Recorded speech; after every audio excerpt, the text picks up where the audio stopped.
What about it? This is Joe's Corner 76. I will be discussing the human condition. In order to change it, we have to be involved. It seems to me that our whole world has gone through a change that has altered our values, our realities, and freedom. It occurs to me that we allowed ourselves to be ruled and dictated to by an elitist left so-called woke group that we have allowed to, by the use of pressure, manipulation of the media, and our own apathy, to lose our freedom. It seems to me that not enough people care about the fate of Canada, its place in the world, and the structure of the society we will live in. Is it too late to turn the tide? It seems innocent until proven guilty is almost a thing of the past. People are accused of something, and it's all over the internet, and often without proof. The person is judged and assumed guilty. It doesn't matter if they are later proved innocent. They are forever guilty in the digital universe. When will the silent majority speak up and say, "No more"? It's sad that they are teaching children that everyone deserves a prize. Aren't we raising an entitled generation who feel that they are owed a great life with no effort? It's a real shock when they hit the real world.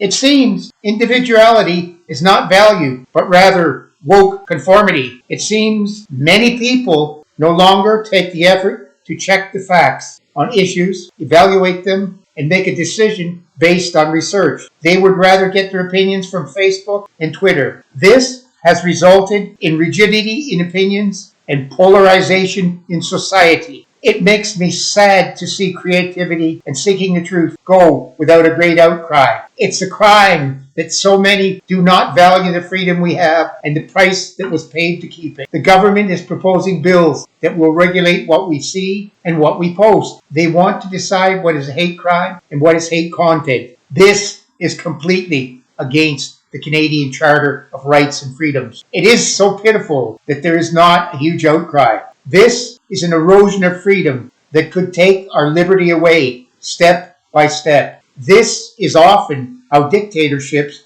get started. It's a bloody shame we're allowing our history to be rewritten, statues being overturned, and being lectured on all the ills of colonialism. It seems we should teach our history and outline all the good and bad, not reshape history based on today's rules to pretend it never happened. It seems a small minority of people aided by the woke media have decided what they want to be called, and they label anyone who disagrees as racist, misogynist, or nonconformist. It's a sad state of affairs that the majority are silent. This only empowers them. It used to be that education was used to give children the tools to learn and test them on how they did. It was measured to see if the educational programs and the teachers were effective in producing well-rounded students. It seems that mathematics used are based on a racist colonialist past. It seems today tests are not required. Let the students evolve without being measured. It shows in the low scores students get in their mathematical and literary skills under standardized tests. It makes me wonder why the whole world uses mathematics. Is it because mathematics has the answers that are either wrong?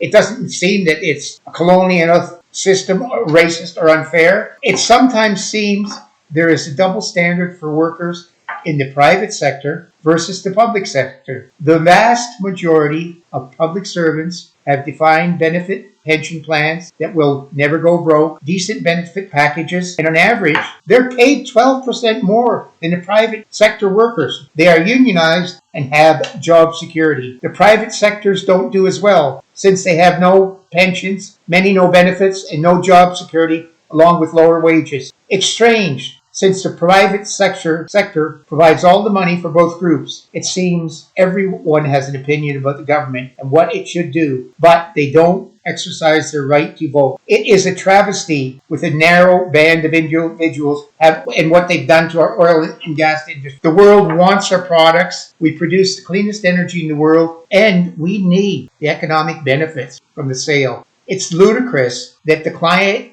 zealots won't look at two sources of clean energy and promote it: nuclear power, which has no emissions, and natural gas, which has 50% of the emissions of coal. It seems that this country assumes a carbon tax will reduce emissions when all it is doing is raising the cost of food, heating, and transportation. This is a coal country, and we need fossil fuels for the foreseeable future. It seems that to reduce emissions and go green, we need a reliable source of green energy and the electrical structure to support it. It seems that there is a double standard in Canada where certain regions get preferential treatment and others get the shaft. It seems that a national discussion is required to realign the inequalities. It seems that we are being told we have no Canadian national identity and that we should participate in a revised world order that will decide our fate. It makes me wonder if we have enough care to want to keep a national state to defend our interests, that our status in the world has changed. We no longer have the international respect or moral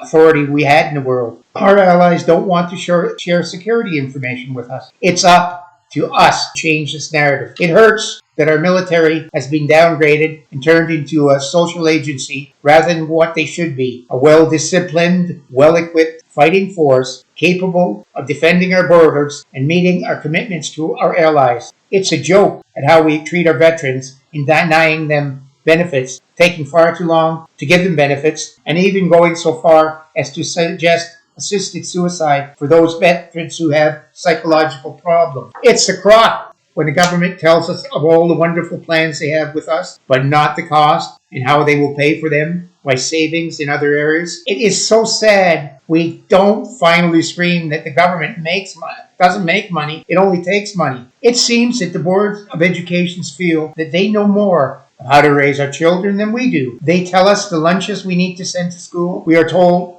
what the children are eating is not correct. They ask our young children what sex they are or want to be, and they certainly don't seem to want us questioning their teaching methods or how they teach. It makes me wonder why parents en masse don't tell them to go back to preparing children for the real world or demanding grants for private schools as alternates to public education. The sad fact that today universities, which are supposed to be the place where free speech is supposed to happen, have gutless administrators whose silent points of view that don't conform to the woke majority. It is gutless politicians who won't cut public funding to these universities until they agree to a free speech platform. It's ironic that many people don't see that politicians are bribing them with their own money when every level of government makes promises of new benefits. There is only one source of money. You. They don't make money. They take money. Yours. It makes me wonder why we have never alleviated child hunger in Canada. This should be a national priority. It's a crime the way our Indigenous people are treated. They've been promised clean water for years. It's still not here. They have inadequate housing. It seems that we need an accounting of how the billions of dollars given have been spent. Are we, as a country, working for these communities to become independent? What needs changing must, because the present system is not working. It is the comment of the woke majority that Canada is an inherently racist society and that we have practiced genocide. I don't think so. We have problems, and yes, there is and was some racism. But we as Canadians are willing to change that. But that should not mean we have to change our entire culture. It is apparent that our government has so many rules and regulations that Canada is not a great place to invest. The really crazy part is Canadians themselves agree. They have invested billions outside Canada. It seems that the government is plowing ahead with their immigration policy without having a national discussion on it. It's not that Canadians are opposed to immigration, but are wondering, is there enough housing, jobs, and services to help the newcomers integrate into society? Should we get all of the current immigrants settled so we will be in a better position to help future ones? It looks like our healthcare system is on life support. We keep spending more and more money and getting fewer positive results. We have 13 provincial healthcare plans. Each has different coverage. It seems a simple solution to healthcare as to see what would work and what doesn't elsewhere and implement it on a national basis. A lot of countries have national health care plans that work. It is a fact that Canada is a great country, blessed with natural resources, agricultural strength, and an educated population. So we should harness these to become an economic power. It's up to you. You can follow me on Facebook, Twitter, and Instagram at Joe's Corner 76. You can hear me on Apple Podcasts, Google Podcasts, Spotify, Radio Public, and YouTube at Joe's Corner 76.